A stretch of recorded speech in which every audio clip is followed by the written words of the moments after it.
mind and see how I saw the world and my family through the lens of the cult's beliefs. My understanding of my experiences shifts with each realization I gain. Thank you for coming with me on this wild and crazy journey to its final destination, freedom. True liberation is in the mind. Faith Jones, March 2021.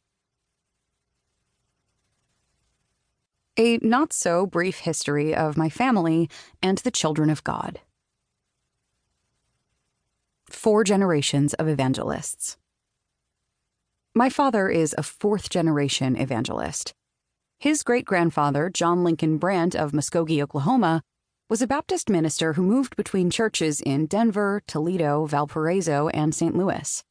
Later, he became a leader in the Campbellite movement, now known as the Disciples of Christ, building and pastoring churches across the United States and around the world. His travels took him to Canada, Mexico, Europe, Asia, Africa, Australia, and the Pacific Islands. He was also the author of over 20 books and a lecturer. His daughter, Virginia, my father's grandmother, was also a famous preacher. She was the nation's first female radio evangelist with her program Meditation Moments, which started in Miami, Florida in the 1930s. She was a prominent evangelist and revivalist who drew crowds of thousands at her evangelistic tabernacle events across America. But her dedication to Jesus came later in life. Although she had been raised a Christian, her faith was shaken with the loss of her mother when she was in her early 20s, and for a time, she declared herself agnostic. It took a miracle to bring her back into the fold. After giving birth to her first child, Yalmar Jr., she fell and broke her back in 2 places, leaving her in terrible pain and often bedridden. Several surgeries failed to correct the problem, and doctors ultimately diagnosed her condition as untreatable. But her husband, Yalmar Berg, an evangelical minister, kept praying over her. My great-grandmother's miracle healing. One afternoon, in pain and at the end of her strength, Virginia called out to God for help. A scripture came to her.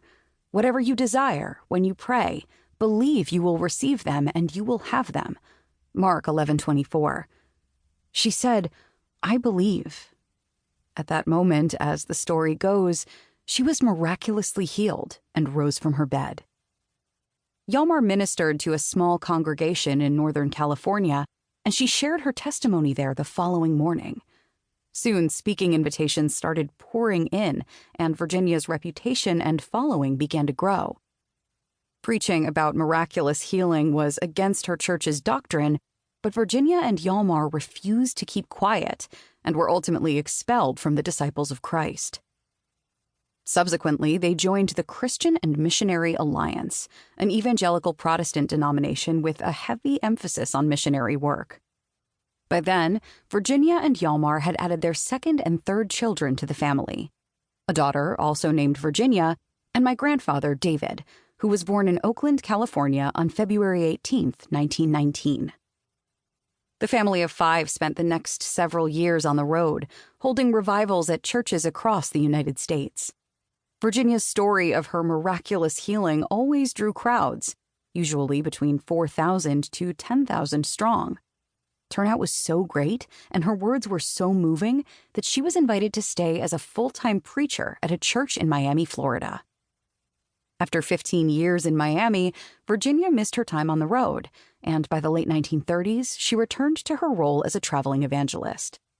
David, my grandfather, was the only one of her 3 children interested in pursuing a life in the ministry, so she took him on the road as her driver and assistant, staging massive events and tent revivals at venues all over the country. Grandpa's Rebellion and Rededication. In 1941, at age 22, David was drafted into the Army. He could have gotten out of it. Ministers and divinity students were exempt from service. But he was tired of being under his mother's thumb and wanted some adventure. In boot camp, he contracted double pneumonia, and, the way he told it, the doctors didn't have much hope he'd live, so he promised God that if he was healed, he'd devote his life to God's service.